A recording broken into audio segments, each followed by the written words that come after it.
So இந்த உங்களுடன் ஸ்டாலின் திட்டத்தில் ஸ்பெஷல் இது என்னன்னு சொன்னோம்னா, நான் சொன்ன மாதிரி பல்வேறு துறைகளின் சர்வீசஸ் கேம்ப் நடக்கிறதுக்கு ஒரு வாரம் முன்னாடியே வீடு வீடாக சென்று தன்னார்வலர்கள் மூலமாக நீங்கள் இந்த கேம்புக்கு வாங்க, உங்கள் ஊரில் இந்த கேம்ப் இந்த இடத்துல நடக்க போகுது, அந்த ஊரில் உள்ள பள்ளிக்கூடமோ கல்யாண மண்டபமோ இல்லை கம்யூனிட்டி ஹால்லே இந்த மாதிரி கேம்ப் நடத்த போகிறோம், அங்கே இந்த துறைகளுடைய சேவையெல்லாம் வழங்க போகிறாங்க.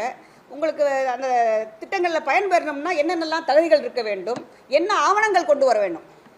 போன தடவை கேம்ப்லைன் பார்த்தீங்கன்னா வந்துட்டாங்க, ஆனால் நான் ஜெராக்ஸ் காப்பி கொண்டு வரல, நான் ஆவணம் கொண்டு வரல, அதனால் ரிஜெக்ட் ஆயிடுச்சுன்னு சொல்லி சொன்னாங்க. ஸோ இந்த தடவை நீங்கள் சர்டிஃபிகேட் அப்ளை பண்ணுறீங்களா, அப்போ உங்களோட குழந்தைக்கு பர்த் சர்டிஃபிகேட்னா அப்பா அம்மாவுடைய பர்த் சர்டிஃபிகேட் தேவைப்படும், இல்லை குழந்தையோட இது தேவைப்படும், எந்த ஹாஸ்பிட்டலேருந்து வாங்கியிருப்பாங்கன்னு. ஸோ என்னென்ன இன்ஃபர்மேஷன் தேவைப்படும் கொண்டு வந்துட்டாங்கன்னா ஒரு வார காலகட்டத்தில் அவங்க ரெடி ஆகிக்குவாங்க. ஸோ நம்ம கேம்ப் நடக்க போகுது, நம்ம இந்த சேவைக்கு அப்ளை பண்ண போகிறோம், இந்த சேவை தகுதி இதுதான், இந்த சேவைக்கான ஆவணங்கள் இதுதான் சொன்னோம்னா மக்கள் தயாராகிட்டாங்கன்னா ரிஜெக்ஷனோ இல்லை அவங்களோட ஏமாற்றமோ இல்லாமல் நல்ல முறையில் இது நடக்கணுன்றதுக்காக தான் சிஎம் சொன்னாங்க.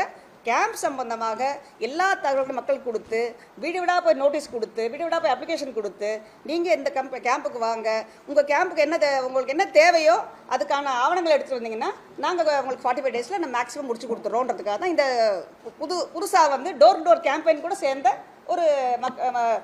ஒரு மக்களுடைய முகாமாக நடத்தப்படுகிறது.